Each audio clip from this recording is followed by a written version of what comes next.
So I'm going to react to this album called Thick as a Brick by Jethro Tull. A little while ago, I reacted to Aqualung by Jethro Tull, which was done live. From there, they were like, Walter, you got to check out the live performance of Thick as a Brick. From there, the comments section, by the way, both of those videos blew my shit away. But from there, the comments overwhelmingly told me I needed to check out Thick as a Brick, the actual album, because the live version, they apparently shortened it up a lot. Apparently it's like 2 parts, part 1 and part 2, totaling about 40-ish minutes. So we're going to listen to it the way it was intended to be listened to. For the purposes of this reaction, I think I'm just going to keep it to the way the album came, or as best I can tell. I do want to do a quick Wikipedia search here on Thick as a Brick, because I am quite interested. I heard Ian Anderson call it he jokingly called it a whole lot of brick, which I understood to be a Led Zeppelin joke, but let's see. Songwriter Ian Anderson was surprised when critics called the band's previous album Aqualung a concept album. He rejected this, thinking it was simply a collection of songs. So in response, decided to come up with something that is really the mother of all concept albums. That sentence made me very excited for what I'm about to listen to. Taking the surreal British humor of Monty Python as an influence, he began to write a piece that would combine complex music with a sense of humor, with the idea it would poke lighthearted fun at the band, the audience, and the music critics. He also intended to satirize the progressive rock genre that was popular at the time. His wife, Jenny, was also an inspiration, whom he credited to have devised the character and lyrics to Aqualung. She had written a letter to Anderson while he was away touring the album, 10 lines from which Anderson used as an inspiration for the new material. Anderson has also said that the album was a spoof of the albums of Yes and Emerson, Lake and Palmer, much like the movie Airplane had been to Airport, and later remarked that it was a bit of a satire about the whole concept of grand rock-based concept albums. Although Anderson wrote all of the music and lyrics, he co-credited the writing to a fictional schoolboy named Gerald Bostock. The humor was subtle enough that fans believed Bostock was real. Reviewing the 40th anniversary reissue, Noel Murray suggested that many listeners of the original album missed the joke. Okay. Well, that feels pretty good. I'll check into the rest of this later, but I feel like I have a pretty decent amount of context for this. Guys, I'm quite excited. Before I hit the play button, it's very important to me that you understand that you are awesome, that you are valuable, that you are important, that you matter, that you're deserving of love, and that I'm so thankful for even a moment of your time. If you like what you see, feel free to hit the like button and the subscribe button. That goes a long way to help me out. If you really like what you see, hang out with us on Twitch. We do these reactions live Monday to Thursday. This one was an impromptu Friday reaction, so feel free to hang out with us. I normally stream around 9 p.m. GMT minus 7. Guys, without further ado, Thick as a Brick, Part 1. Let's go.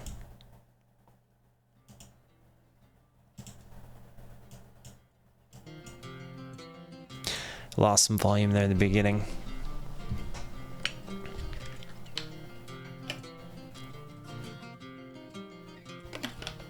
Really don't mind if you sit this one out. Ooh.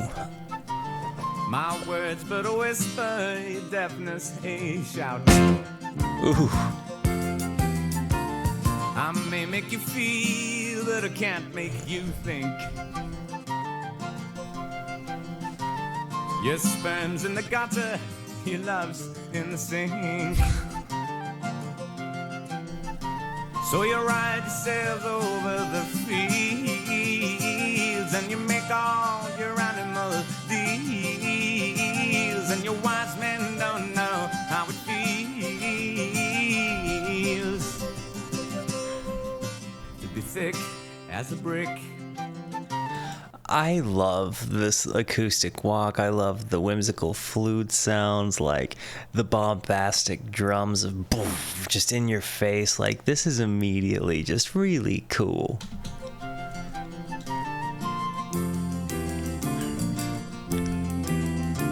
And the sandcastle virtues are all swept away in the tidal destruction, the moral malaise. This man is a poet. The elastic retreat rings the close of play as the last wave uncovers the newfangled way. Like, this is really poetry. Like, this is like, and it's so whimsical. It's so fun. It feels like kind of minstrelly. Like, this is like good feelings. Again, just how lighthearted this feels. Like, this is what a wonderful way to bring in the intro of this album. But your new shoes are worn at the heels, and your suntan was rapidly peeled, and your wise men don't know how it feels to be thick as a brick.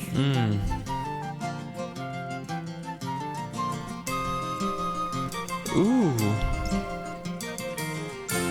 And the love that I feel.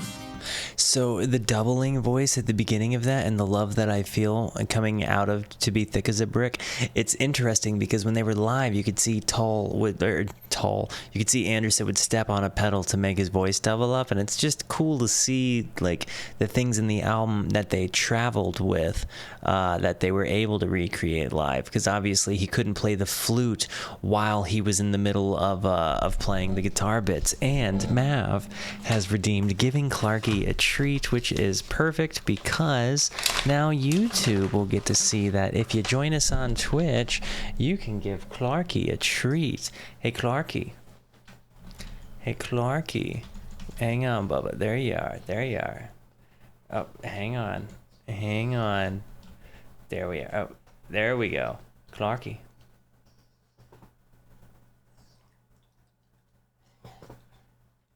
That's from Mav. Mav got that for you. All right, thank you, Mav. Clarky thanks you too.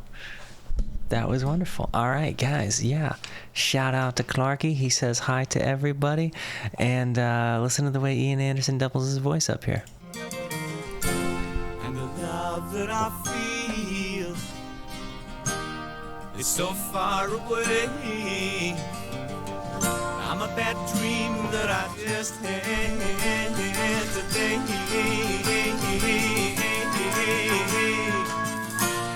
And you shake your head. You said it's a shame.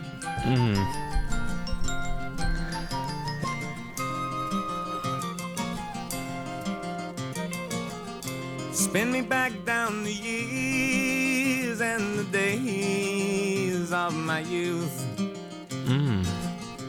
Draw the lace and black curtains and shut out the whole truth. It's like we moved to a different part of the song. Spin me down the long ages, let them sing the song. Ooh.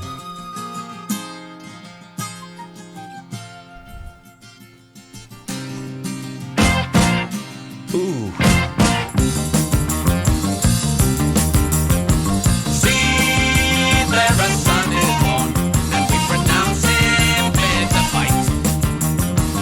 I'm definitely seeing the immediate prog rock like commentary here, like going from that really whimsical like acoustic intro like to just that hard entrance. That was so much fun. See, there a son is born, and we pronounce him fit to fight.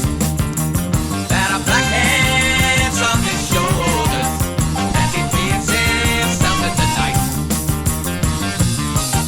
And he pees himself in the night. And yeah, absolutely, prog rock met Monty Python in like an awesome way though, like and not in like a trolly way. Like this is like this is satire, not troll. This is wonderful. We'll make a man of him, into a trade.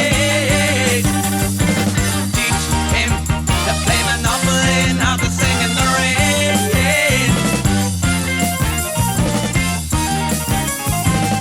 This is amazing.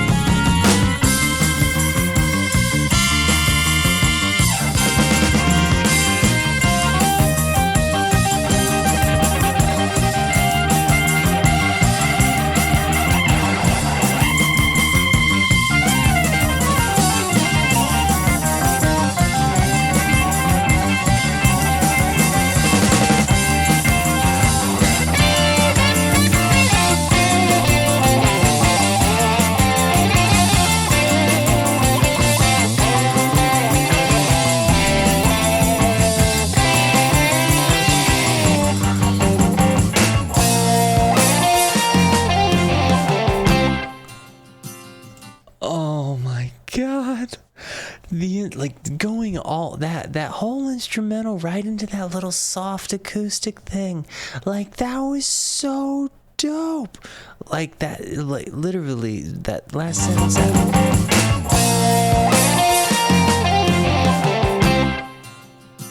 God. I could totally see that, Mav. I could totally see that.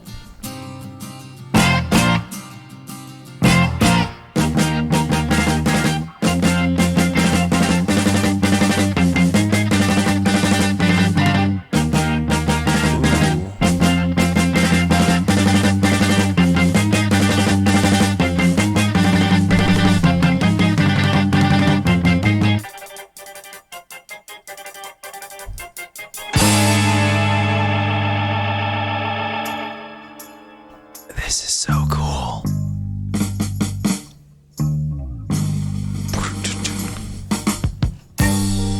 Ooh.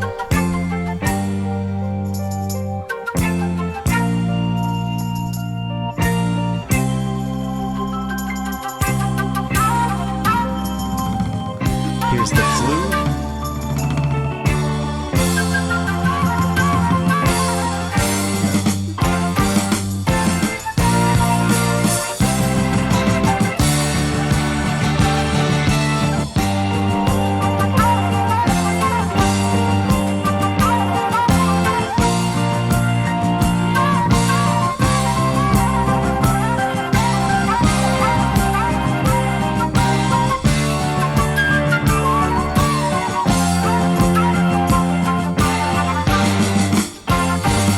I can literally see him in my head, like Ian Anderson doing the flute thing where he's like doing this, like, you know, like flying his arm all over the flute. The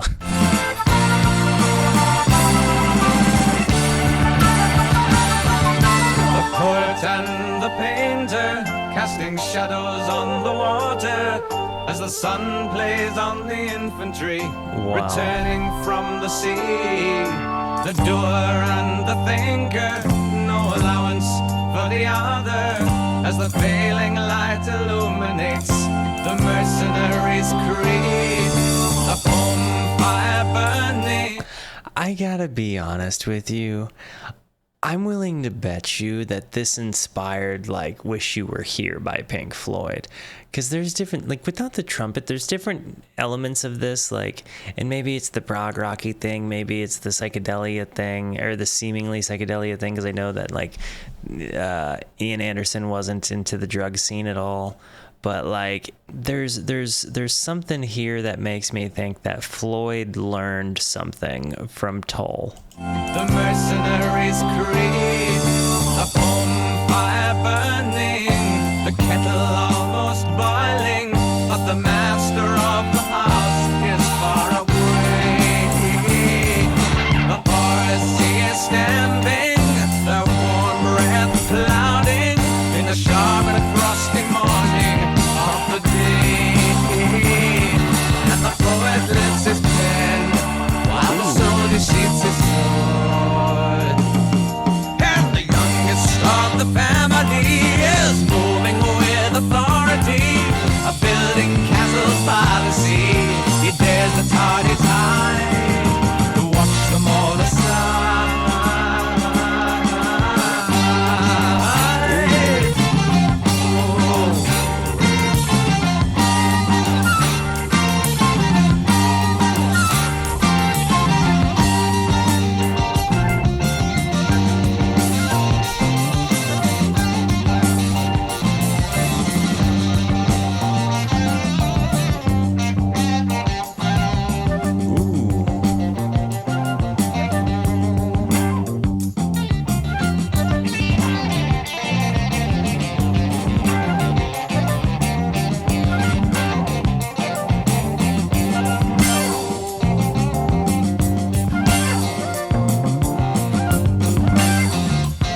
so this is like, again, this has been a journey that we are on, just so you know. Like, this has been a friggin' journey. Like, and these instrumentals really do well to kind of transition the scenes of the journey.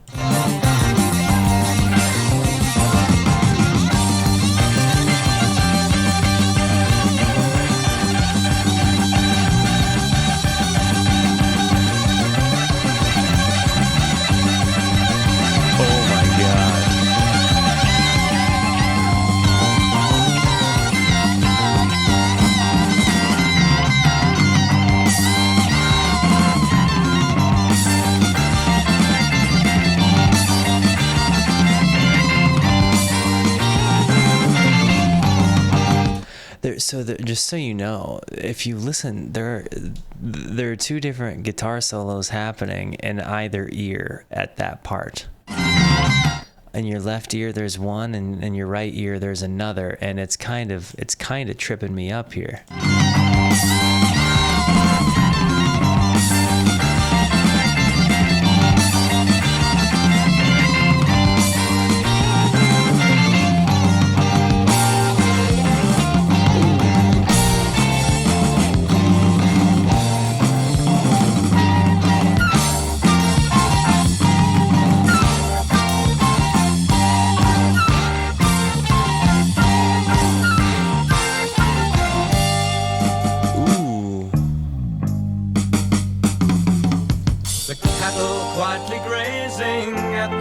Down by the river, where the swelling mountain water moves onward to the sea. The builder of the castles renews the age-old purpose and contemplates the milking girl whose offer is his need. The young men of the household have all gone into service. I'm inclined to believe with you there, Sureki. I absolutely think that there's no way that you could make an album, like the amount of work it would take to put together a juggernaut of a piece like this. You could not do that unless it were a labor of love. There's just no way. The virtuosity that went into it, the different moving parts that went into it. I'm sure so much of this could have been born out of improvisation, sure, but the lyricism that went into this, I think that they probably were really big fans of prog rock and thought, well, geez, we could do it. And if they were trolling anything, it's that they were trolling what people expected them to do. Or had, expected of them. I love the attitude. Like, no, we didn't write a prog rock album, but like, frig, we will now. We'll show you. This will be easy. We love prog rock. Watch. And are not to be expected for a year. The innocent young master, not moving ever faster, has formed the plan to change the man he sees. And the poet sheets his pen, one soldier lifts his sword. And the oldest of the family is moving with authority, coming from across the sea. He challenges the sun, puts him to the run.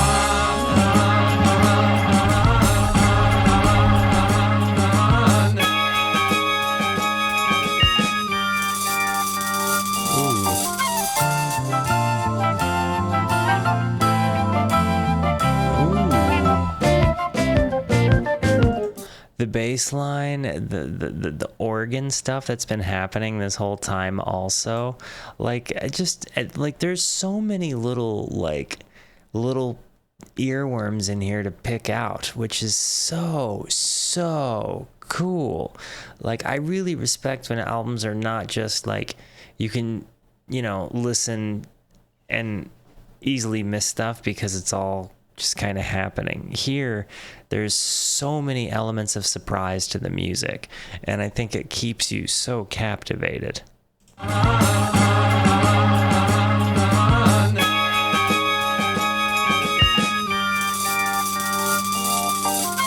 Ooh. like the editing on that snare run. I know I keep pausing it, but I just want to point out like what I'm talking about here. Like I know this is a remaster, but the snare run or that little hi-hat sound literally travels from the left ear to the right ear in a pan. It's amazing.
Other than the beginning part, the introduction with the folky little riff, this has been my favorite little portion of part one.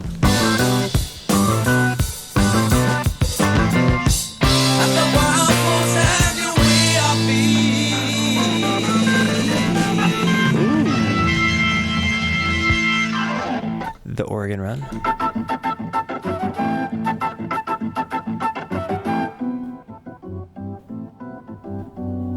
Ooh.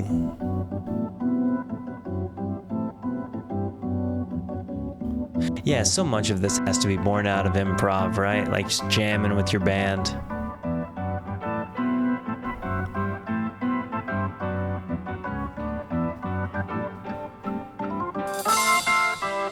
Ooh.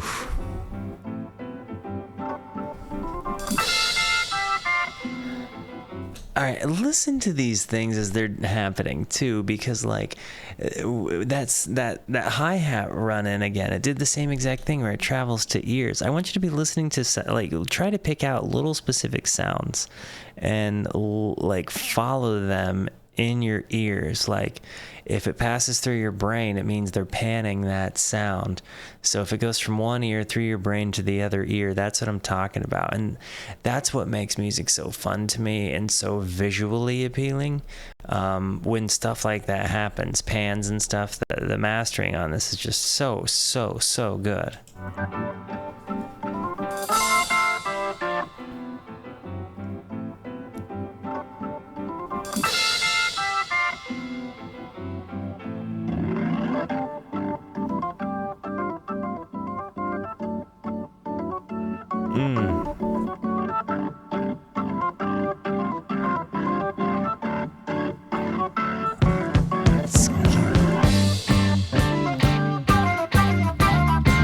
Never mind, this is my favorite part.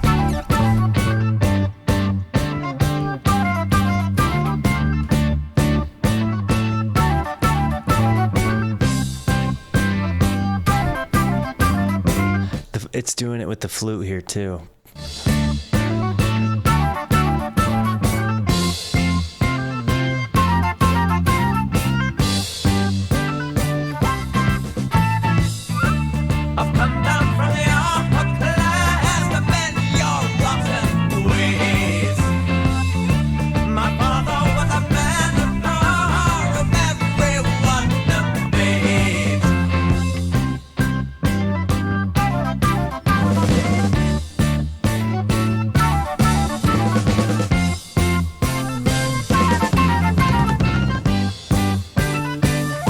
And what a concept. I'm just thinking about how far we've come so far in the last 13 minutes. Like, they really did make this feel medieval and rock and roll. And that's such a brain to make that happen.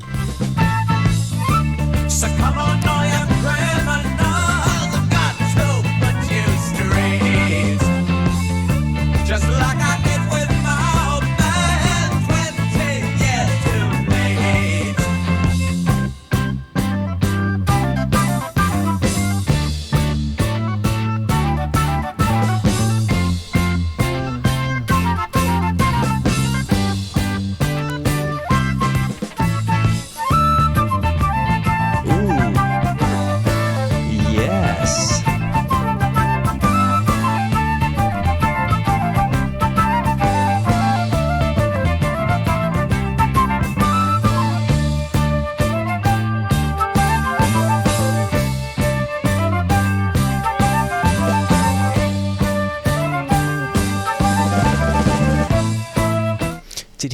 his dad? So come on, all you criminals, I've got to put you straight, just like I did with my old man 20 years too late. Did he ice his dad?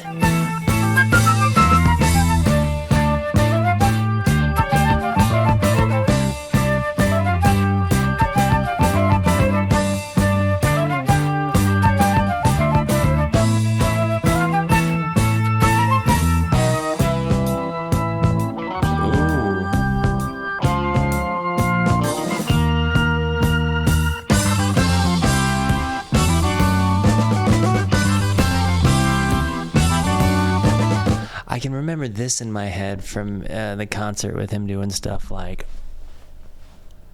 you know, like throwing his arms around.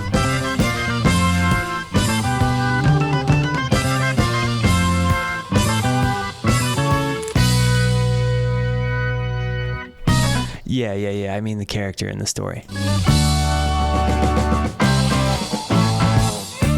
Your bread and water's going cold, your hair is short and neat.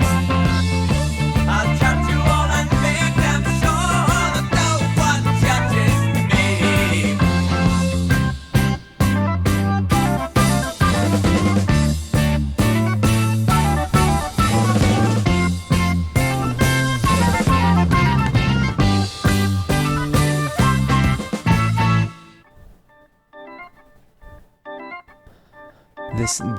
The editing in this part with the volume kind of bouncing back and forth and increasing in certain parts, like this is creating this really anticipatory tension that's just so I'm gonna say the word's tasty.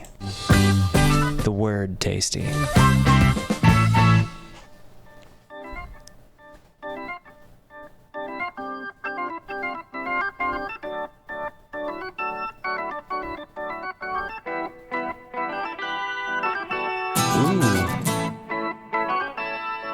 The acoustic. Oh.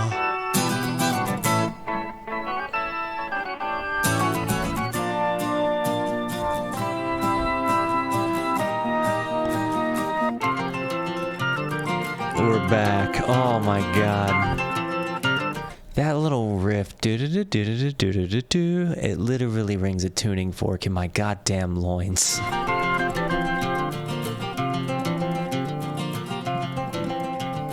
Curly toes are fun as you smile at everyone. You meet the stairs, you're unaware that your doings aren't done.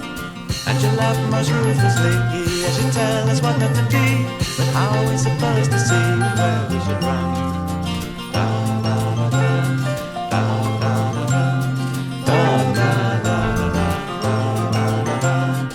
Like the piano here, the bass line playing like the exact melody is like a very dynamic bass line here. There's also like the kind of little drum sounds with like what I think are xylophones and pianos. Like this is beautiful.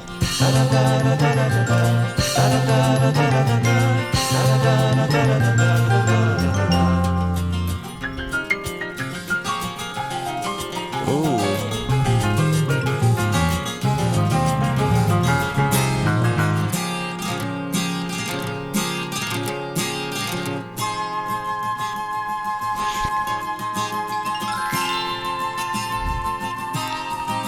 This is so good.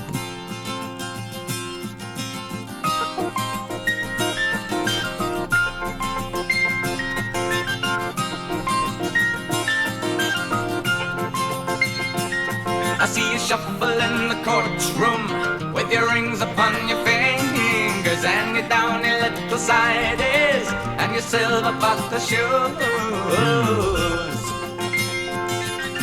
Playing at the hard case, you follow the example of the comic paper idol who lets you bend the rules.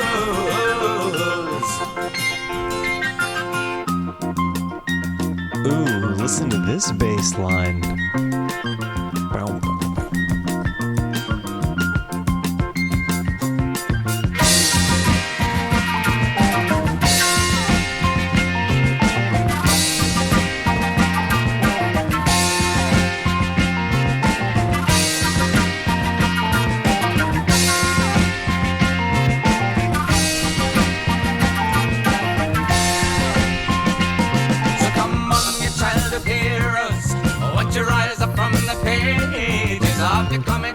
your super crooks and show us all the way.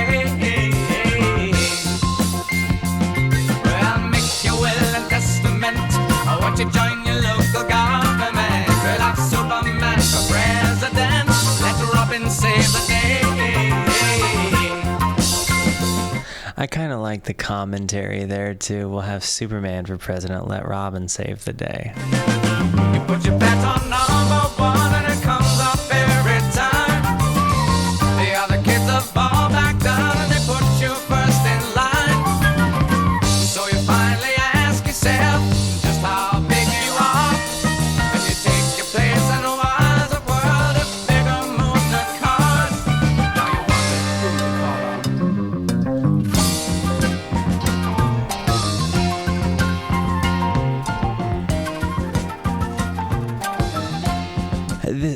Let's be honest. This journey has been it's been a big journey.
This is so cool.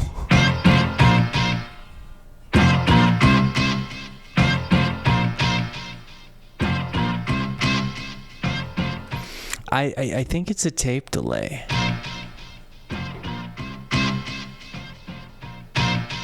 Like, I think what you're hearing is a tape delay. So I think what they're doing is, I think at some point he played a hard couple strums and you're hearing them. Oh, the electric organ. I'm not sure. It might be. I don't think it is though. A Wurlitzer would sound more like a Rhodes keyboard, like the Doorsy kind of sound.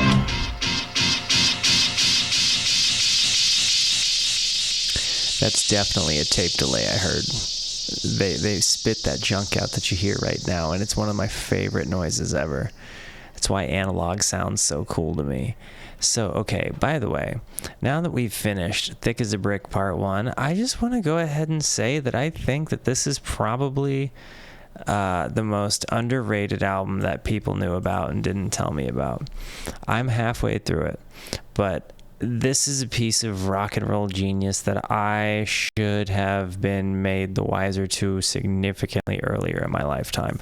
This is something I would have been listening to nonstop for the rest of my life. Like, I'm so amazed at everything I heard right now, and to hear something that sounds like this and be so new to me, knowing it's been around as long as it has, there's something very special about that. And besides the point, like, I can absolutely see so many of my other favorites being influenced by this, you know, like from the abstract nature of the lyricism to, you know, the different, I mean, the journey of the song. Like I said, you know, we went so many different places in this.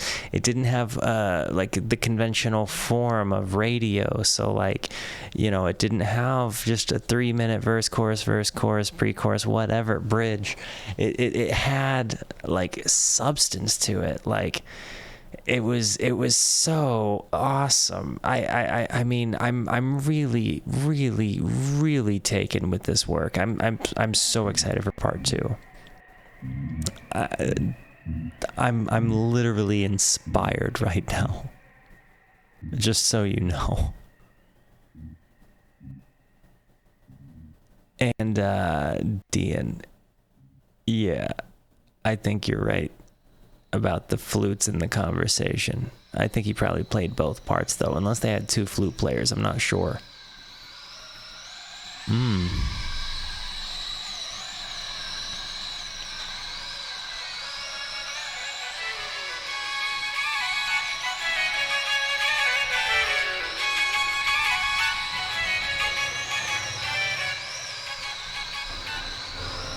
It would be very prog to have 2 flute players, absolutely.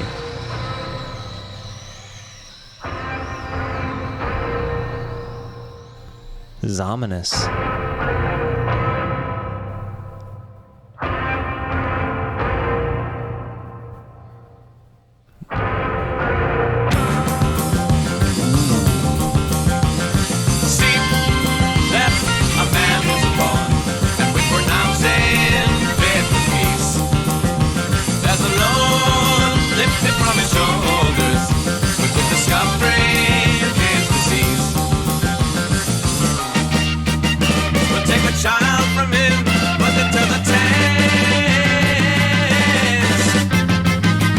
You know what's so cool about this? The cool thing about Jethro Tull is that they have a sound that is like inarguably 100% them, and I think if at any other point I would have heard them play, having not listened to their music, I could have told you it was Tull. But when you really dig into the genius behind these lyrics and you hear what they're doing, like as far as just the musicianship, they have to be respected for their craft. Hi, Sarah. I love you, lady. It's to be a wise man, how to fool the rest.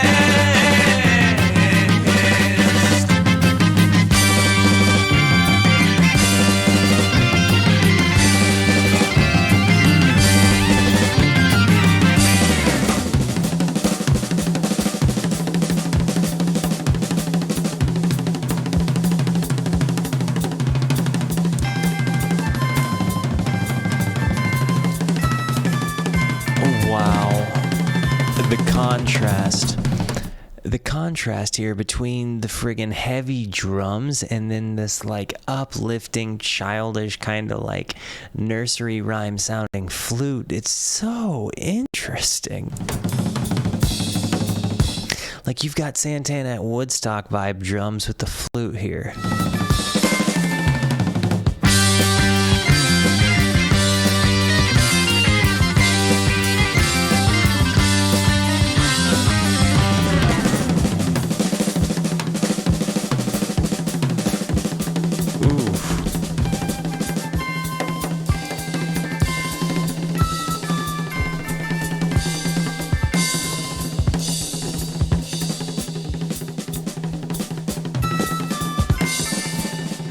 The anticipation this is creating is killing me, and it's amazing.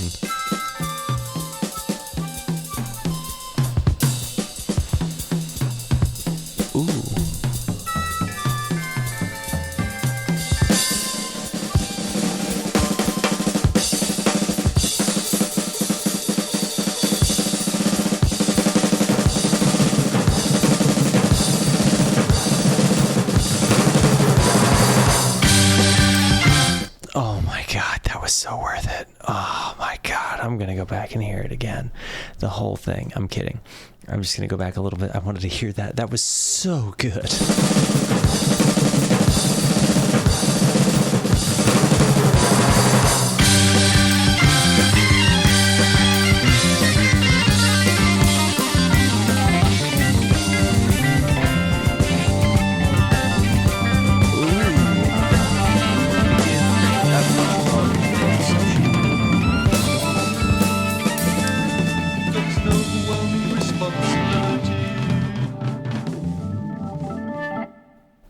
Did you hear how he sang that? God is an overwhelming responsibility.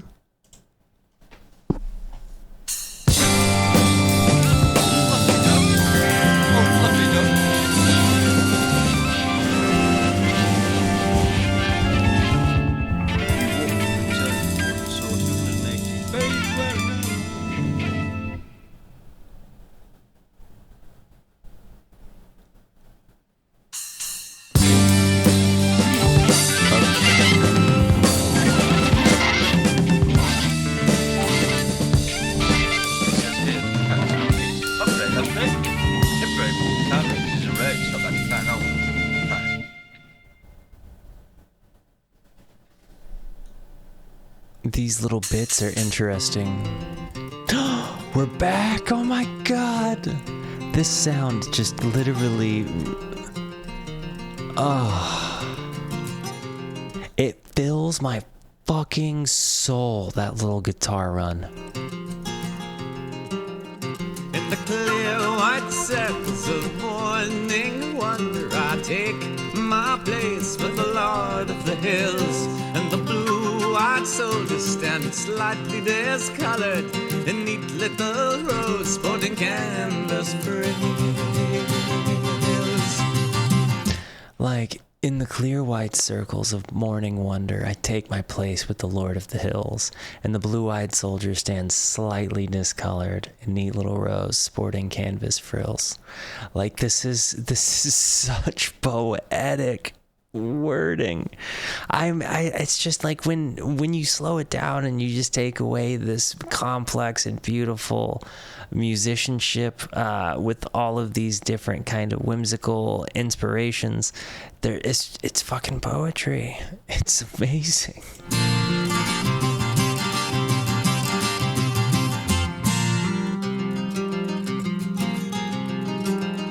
With the jock straps pinching, they slouch to attention whilst queuing for sarnies at the office canteen, saying, "How's your granny?" and a good old Ernie copped up a tenner on a premium on wing.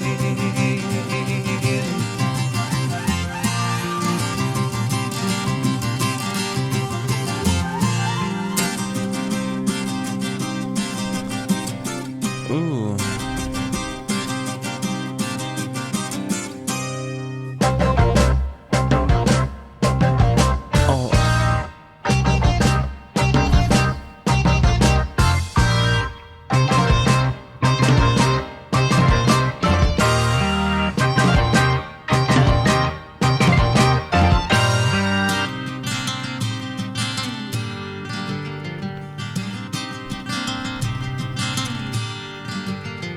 The dynamics of this album are like second to none. The different places it goes, highs and lows. Shit.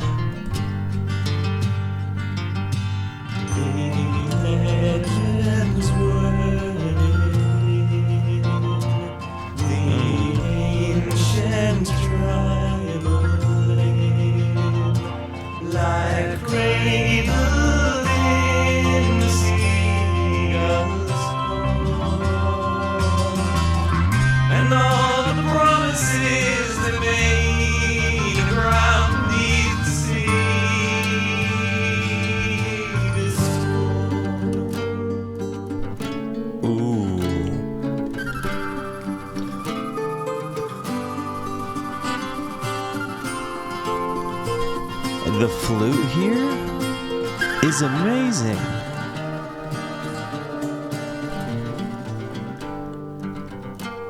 The poet and the wise man stand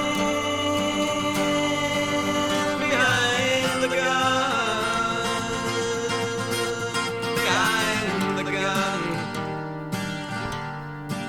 Bow. Signal for the crack of dawn. Light the sun, light the sun. like that, just that little part right there, and signal for the crack of dawn like the sun, the different dynamics that like he went from the strum pattern even. Like, listen for this. Oops.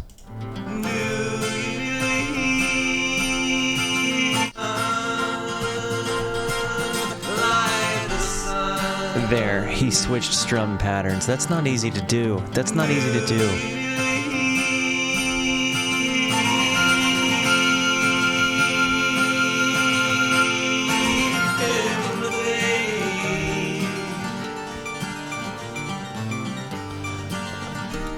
You hear the 8-bit like piano sound, like it almost kind of sounds like a video game dungeon or something. Or like being inside the princess's castle, but the princess is in trouble and things aren't all good yet.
Like a well-read person, a smart person had to have absolutely written that. Like, Soft Venus, a lonely maiden brings, the ageless one, do you believe in the day? Like, there's so many different, like, this guy's read a lot of books.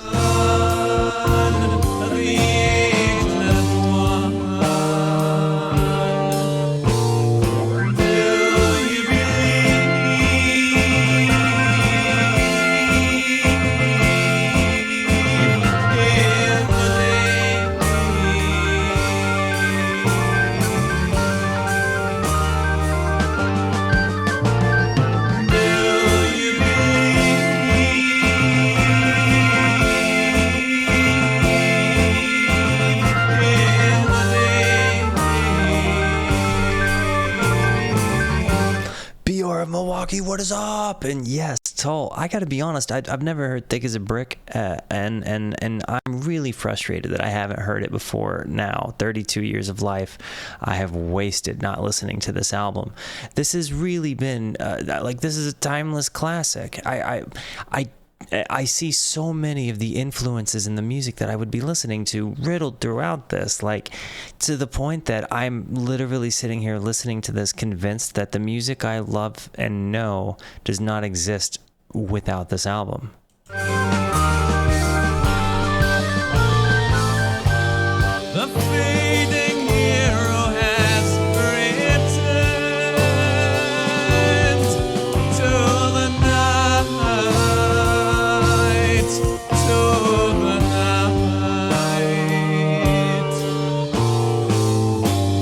and fully pregnant with the day.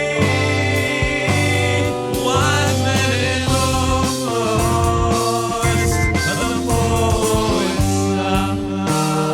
the changes here, right? Like, we're going from such a like, it's like they're speeding up every so many measures and then slowing it back down, so it's literally got like a heartbeat speeding you up and slowing you down. It's creating this incredible tension that's just got me like waiting for a big thing to happen, whether that big thing is either to go back down into the like the acoustic kind of introduction guitar riff that we all know as thick as a brick, or like go into a big guitar instrumental transitionary period. It's so cool how they create this tension and anticipation.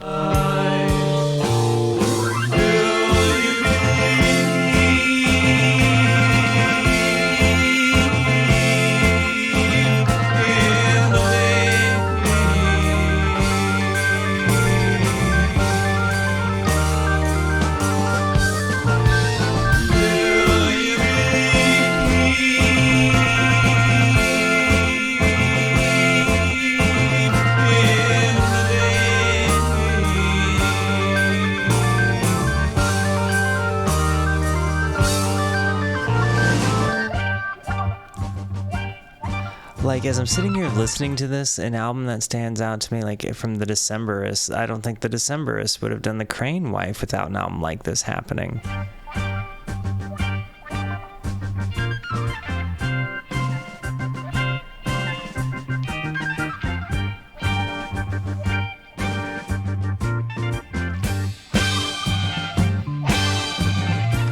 Oh my, yes. Do it again. Thank you.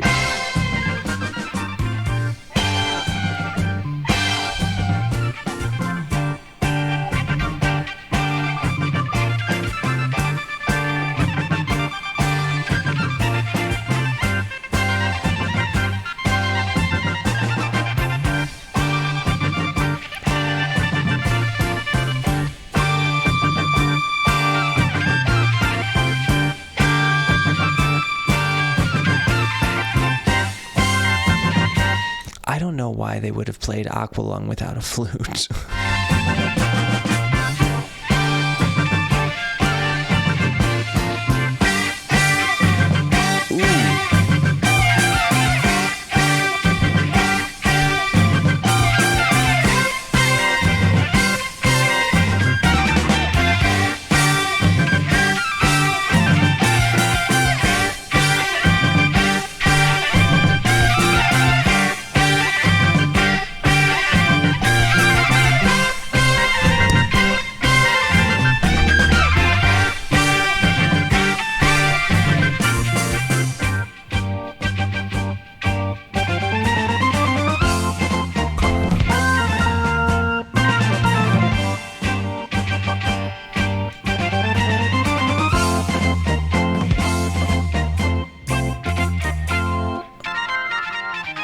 See, like, and this is one of those transitionary pieces, like with the instrumental, like I was telling you, like it literally transports you to like a different scene within the song.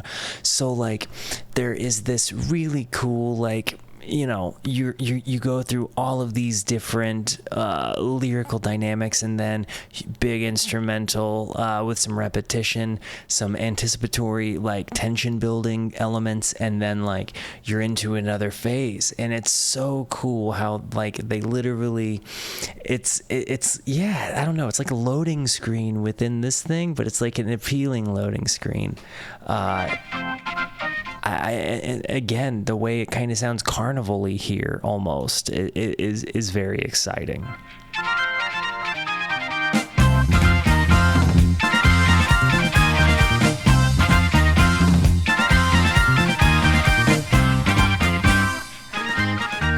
Ooh, yeah.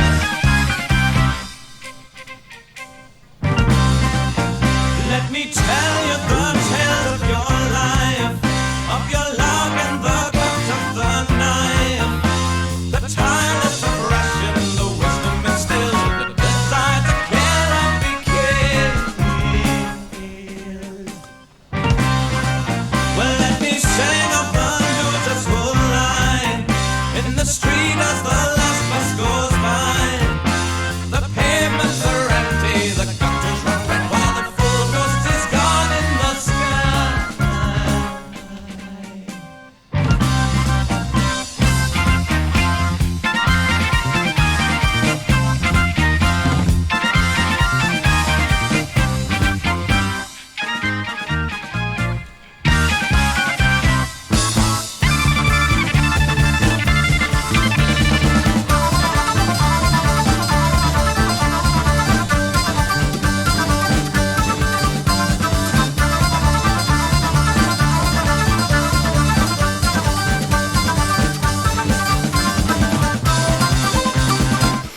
This instrumental breakdown is absolutely fucking bonkers.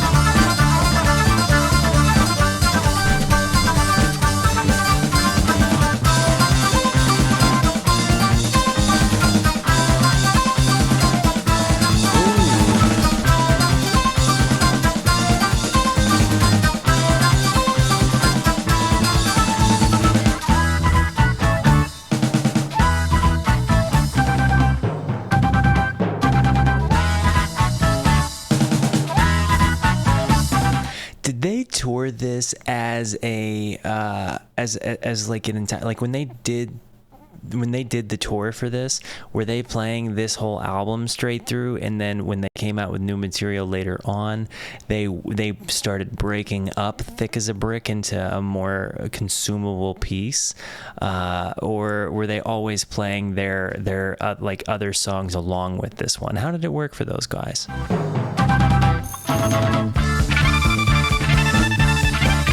So come all ye young men who are building castles, kindly state the time of the year, and join your voices in a hellish chorus, mark the precise nature of your fear. Oh my God.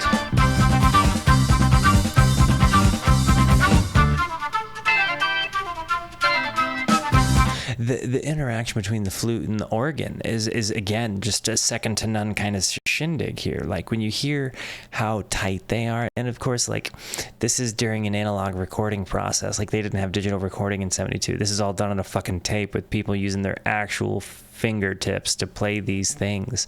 So I'm very like I'd be interested to know about the recording process. My guess is that it was like most people in that time period were like they laid it down on a tape and you had to have it in the studio that day.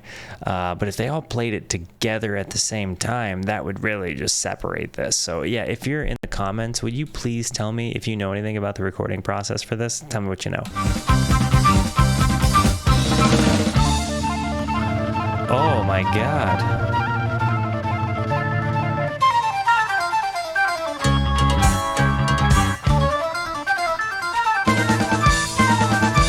Oh my God.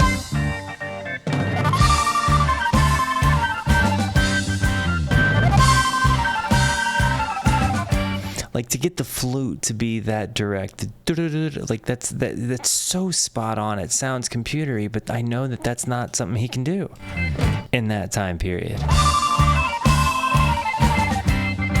Like he's really playing it that staccato-y.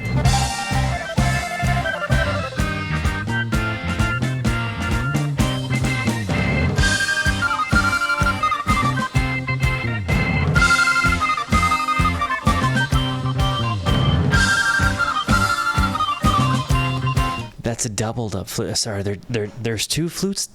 There's two flutes now?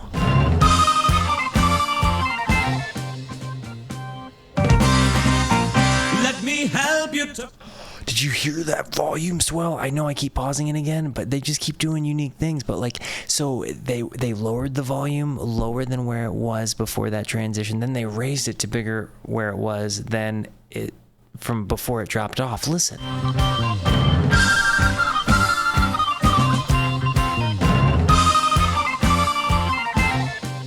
Quiet.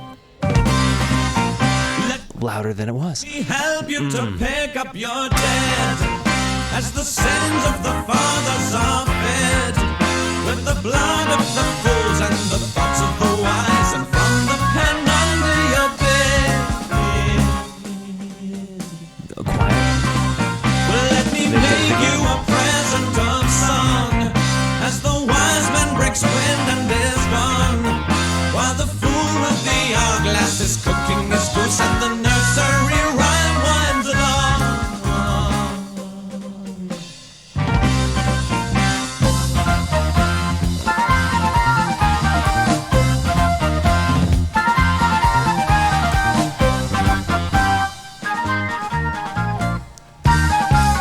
I think the unsung hero of this whole thing, though, has been the bass player. As I've listened to this album for almost 40 minutes now, I've got to tell you that the bass player's fingers have got to be just like literally plucked to nubs at this point. Like, there has been so much playing. He's in such perfect time. Like, there's such a prominent sound for the bass. Like, they definitely did not rip this guy off, and he definitely earned his keep.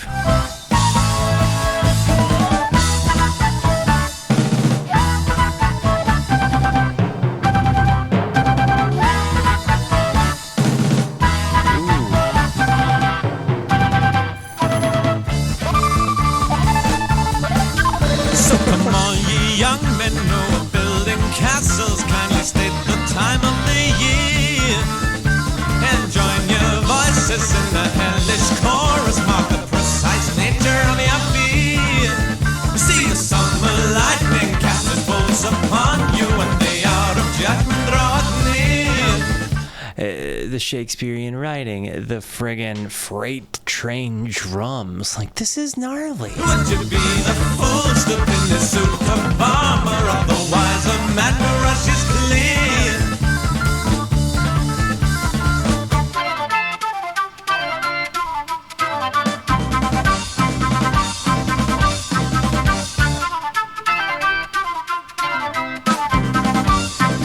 They're doing that thing where they pan the flute to the left and to the right ear, and it sounds like it just travels through your brain to get from one ear to the other. It's so good.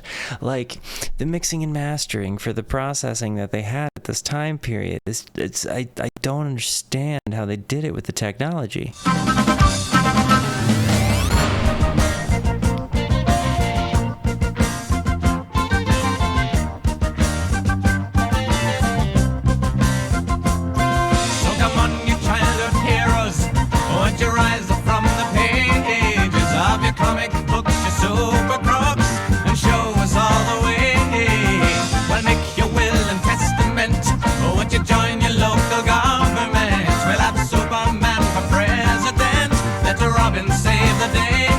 So they're revisiting this was the end of the previous one, and I remember because Ian said, so where the hell was Biggles?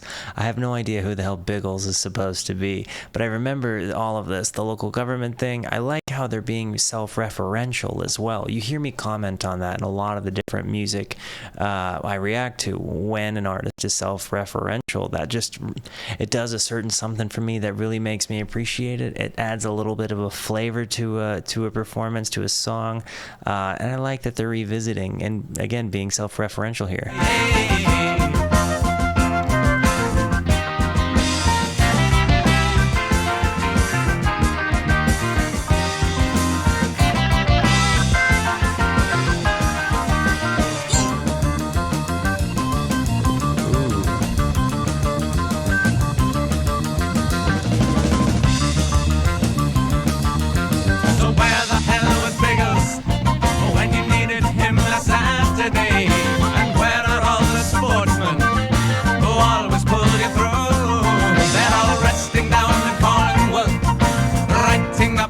Okay, so Biggles was a character in a children's book about a fighter pilot.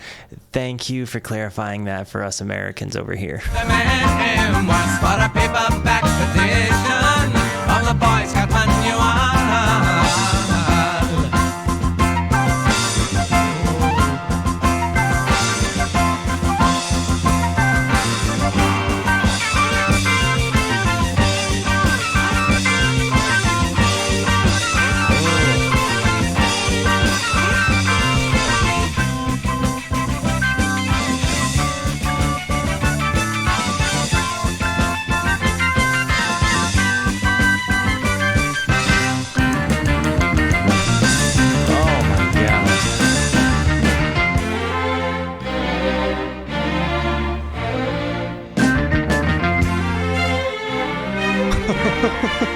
These strings are literally invoking emotion out of me. I'm getting a little choked up by it.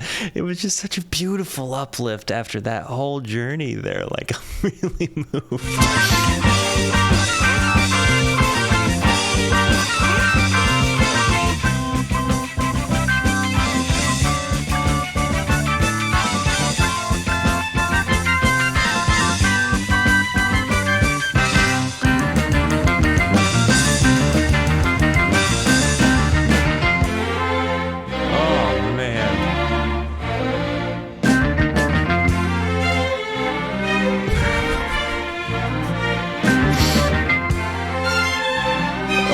Oh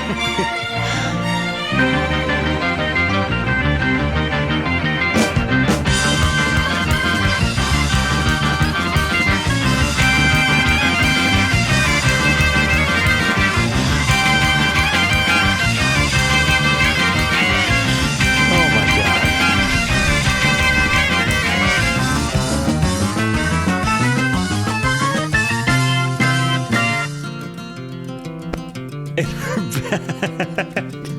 This is making me feel so good. So you ride yourselves over the fields and you make all your animal deals, and your wise men don't know how it feels